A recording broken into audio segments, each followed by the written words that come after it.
ভেজাল নয়, দুধের নামে চলছে সাদা বিশ্বের কারবার। চলনবিলের সুনামধন্য দুধ উৎপাদন এলাকায় গড়ে উঠেছে ভয়ঙ্কর নকল দুধের সাম্রাজ্য। সয়াবিন তেল, গ্লুকোজ, ইউরিয়া, স্যাকারিন আর ডিটারজেন্ট এসব বিপজ্জনক রাসায়নিক মিশিয়ে মূর্তেই তৈরি হচ্ছে সাদা তরল, দেখতে একেবারে খাঁটি দুধের মতো। এনটিভি অনলাইনের অনুসন্ধানে উঠে এসেছে ভয়াবহ এসব তথ্য।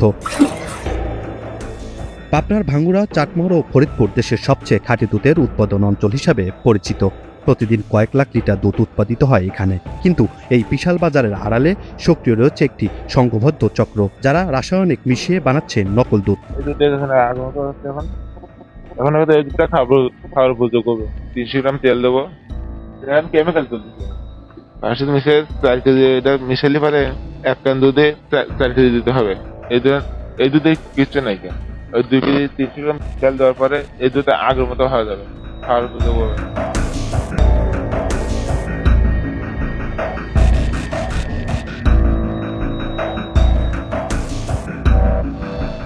মাত্র কয়েক মিনিটেই তৈরি হয়ে যাচ্ছে হাজার হাজার লিটার নকল দুধ। এরপর সেগুলো ঢুকে যাচ্ছে নামি দামি কোম্পানির প্যাকেটে। সিলিং সেন্টার আড়ালে গড়ে উঠেছে কয়েক ডজন গোপন কারখানা। এসব নকল দুধ ডিলারদের মাধ্যমে পৌঁছে যাচ্ছে দেশের বিভিন্ন প্রান্তে। ভালো দুধ নিয়ে যাই, আসলে আমরা যেটা ন্যায্য মূল্য সেই দাম তো পাই না। ভেজাল দুধ নিয়ে গেলে ধরেন যত কিছু টাকা পয়সা দেই, আমরা ন্যায্য মূল্য পাই।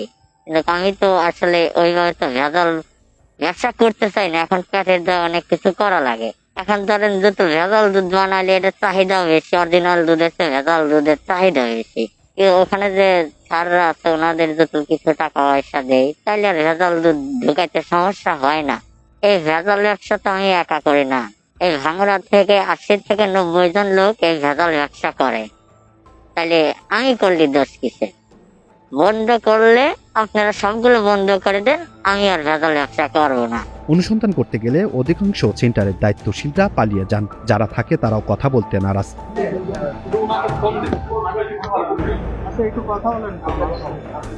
স্থানীয়দের অভিযোগ, প্রভাবশালীদের ছত্রছায়ায় চলছে এই ভেজাল দুধের ব্যবসা। নানা কারণে প্রশাসনের নজরদারিও থেকে যাচ্ছে দুর্বল।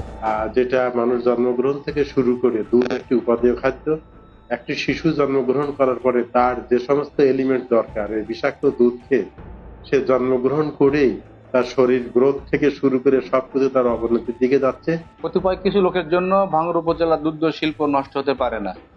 আমি নিজেও পানি সম্পদ কর্মকর্তার অফিসে গিয়ে বলেছি যে কিছু অসাধু লোকজন ট্রান্সপোর্টের মাধ্যমে কেমিক্যাল নিয়ে আসতেছে, আমাদের দুগ্ধ শিল্প নষ্ট করতেছে। আমরা এর প্রতিকার চাই। আমরা অরিজিনাল দুধ বিক্রি করতেছি, তারা নিয়ে যা ক্রিমটা নিয়ে ভেজাল বানায়া মিলি দিচ্ছে। আমি মনে করি আমাদের স্থানীয় প্রশাসনের গাফিলতির কারণে ভাঙ্গুড়ায় অসাধু দুধ ব্যবসায়ীরা দিন দিন বেপরোয়া হয়ে উঠেছে। আমাদের দুধের দাম লাগবে 60 থেকে 65 টাকা, সেখানে ম্যানেজাররা ভেজাল দুধ তৈরি করে বিক্রি করতেছে 50 থেকে 55 টাকা। আমাদের ভাঙ্গুড়া দুধের জন্য বিখ্যাত হলেও এখন আমরা নিজেরাই ভাঙ্গুড়া দুধ খেতে ভয় পাচ্ছি। আমাদের ভাঙ্গুড়া দুধের জন্য, ঘিয়ের জন্য বিখ্যাত। এই বিখ্যাত বলে সারা বাংলাদেশে আমাদের দুধ এখান থেকে সারা বাংলাদেশে যায়। আমরা চাই যে এই দুধের মধ্যে যারা ভেজাল মিশ্রিত করছে, আমি প্রতিকার চাই। ভেজাল দুধের কারণে ক্ষতির মুখে প্রকৃত খামারি ও ভোক্তারা। দামের প্রতিযোগিতা করতে না পেরে দুধ ফেলে দিতে বাধ্য হচ্ছেন খামারিরা। সবচেয়ে বেশি ক্ষতিগ্রস্ত হচ্ছে শিশুরা। ডাক্তাররা বলছেন নকলের সব দুধ শিশুদের নানাভাবে স্থায়ী ক্ষতি ডেকে আনতে পারে। কেমিক্যাল মিশ্রিত নকল দুধ বিধায় এটা আসলে দুধই নয়, দুধের মতো দেখতে হলেও এর কোনো দুধের গুণগত কোনো গুণ সম্পন্নই না। এ ধরনের কেমিক্যালগুলোর মধ্যে পলিফ্লোরো ইথানাইল, বিটামিথাসন, বিটাফেনল এ, সীসা, লেড প্রভৃতি বিভিন্ন ধরনের যা মানবদেহের জন্য অত্যন্ত এই কেমিক্যালগুলো ক্ষতিকারক। এগুলো এক ধরনের কার্সিনোজেন, যেগুলো মানবদেহে ক্যান্সার, অ্যাকুট কিডনি ইনজুরি এমনকি শিশুদের জীবন সংশয়ের বিষয় দেখা দিতে পারে। এখন এই দুধের বিষয়টা নিয়ে বিভিন্ন মহল থেকে যে দুধ ম্যাক্সিমাম লোকই ভেজাল, এই একটা ভীতি সৃষ্টি হয়েছে।